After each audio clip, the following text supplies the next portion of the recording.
Saudara-saudara, pada kesempatan ini saya menjelaskan pemikiran Al-Farabi dalam konteks politik di Indonesia saat ini. Yang pertama, biografi singkat dari sang tokoh. Nama aslinya Ibu Nasir Muhammad bin Larkan Ibnu Uzalik Al-Farabi. Lahir di kota Wessex tahun 259 Hijriah atau 872 Masehi. Selisih 1 tahun setelah wafat filosof Muslim pertama yaitu Al-Kindi. Ayahnya dari Iran menikah dengan wanita Turki, kemudian ia menjadi perwira tentara Turki. Atas dasar itulah Al-Farabi dinasabkan sebagai orang Turki. Nama Farabi sebenarnya diambil dari nama kota Farab, sekarang yang terkenal dengan nama Atar yang terletak di kawasan Kursan, Turki. Al-Farabi meninggal pada usia 80 tahun. Yang kedua, hasil karya dari Al-Farabi. Hasil karya dari sang tokoh ini begitu banyak, di antaranya Agrada Mabada, Al-Tabiyah, Al-Jamu Baina Rayal, Al-Hakimain. Karya ini menurut beberapa sumber berisi tentang kemampuan Al-Farabi mengulas dan mempertemukan pemikiran filsafat Plato dan Aristoteles. Al-Farabi sebelum meninggal, ia menulis salah satu karya yaitu Al-Ihsa Al-Ulum. Setelah kita mendengarkan karya-karyanya, saya mencoba mengaitkan pandangan Al-Farabi tentang politik. Pandangannya mencakup beberapa elemen kunci, yaitu negara ideal, tujuan negara, peran pemimpin, hukum dan etika, serta pendidikan. Negara ideal dalam pandangan Al-Farabi adalah Madinah Al-Fadilah, yang dipimpin oleh seorang yang bijaksana atau filosof king. Tujuan negara menekankan bahwa tujuan sebuah negara adalah pemerintahan yang adil. Peran pemimpin dalam pandangan Al-Farabi, seorang pemimpin yang bijaksana atau memimpin yang menjadi contoh bagi umatnya. Hukum dan etika yaitu hukum yang adil dan etika menjaga stabilitas sosial, hukum menjadi cerminan keadilan. Berikut pendidikan yaitu menekankan moralitas dan pembentukan karakter.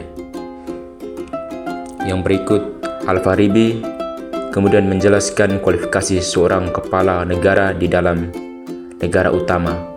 Ini dikelompokkan menjadi 12.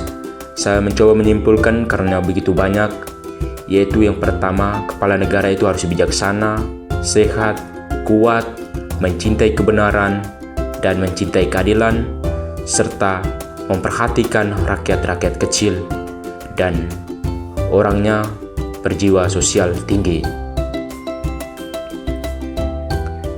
Yang berikut, konteks pemikiran Al-Farabi dalam dunia politik di Indonesia menjelang pemilu 2024. Secara khusus, Al-Farabi tidak memiliki pandangan tentang politik Indonesia karena Al-Farabi hidup jauh sebelum bangsa Indonesia merdeka, tetapi kita bisa mengaitkan pemikiran politik Al-Farabi yang relevan untuk Indonesia. Saat ini bangsa Indonesia menyongsong pesta rakyat yaitu pemilu. Sosok pemimpin ideal menurut Al-Farabi dalam pemilu 2024 yaitu jika memilih pemimpin sesuai pandangan Al-Farabi, maka 2024 sosok pemimpin tersebut adalah seorang yang wajib kita pilih, adalah yang mencintai keadilan, orang yang masih kuat secara jasmani dan rohani. Selain itu, pribadinya yang selalu bekerja demi keadilan, masyarakat kecil, dan menciptakan kualitas pendidikan karakter. Agar bangsa Indonesia tetap rukun, maka pilihlah pemimpin berjiwa nasionalisme dan bukan agamis. Selain itu, dia seorang pemimpin yang mencintai multikulturalisme, yaitu mencerminkan keragaman budaya dan toleransi agama di Indonesia. Setelah itu, melihat kondisi saat ini sebagai tahun pemilu yang terjadi di bangsa ini, yang menjadi utama adalah mencerdaskan seluruh masyarakat Indonesia dan hindari politik yang membawa suku, ras, agama. Jika dalam sistem politik sebagai pasar untuk menjual suku, agama, ras, maupun golongan, maka bangsa ini akan hancur oleh keinginan pribadi dan kepentingan golongan tertentu. Maka pemimpin yang ideal yang harus kita pilih tahun 2024 sebagai tahun pemilu adalah seorang yang bijaksana, yang mampu menciptakan masyarakat yang adil dan harmonis. Sosok pemimpin ini selalu bekerja untuk kepentingan umum dan tidak mementingkan golongan tertentu. Maka latar belakang dari pemimpin yang kita pilih nanti adalah seorang nasionalisme. Seorang yang nasionalisme akan mengarahkan masyarakatnya kepada suatu nilai yang berorientasi pada dasar negara, yaitu Pancasila, yang merukunkan bangsa ini agar tidak terpecah belah oleh dasar-dasar yang lain.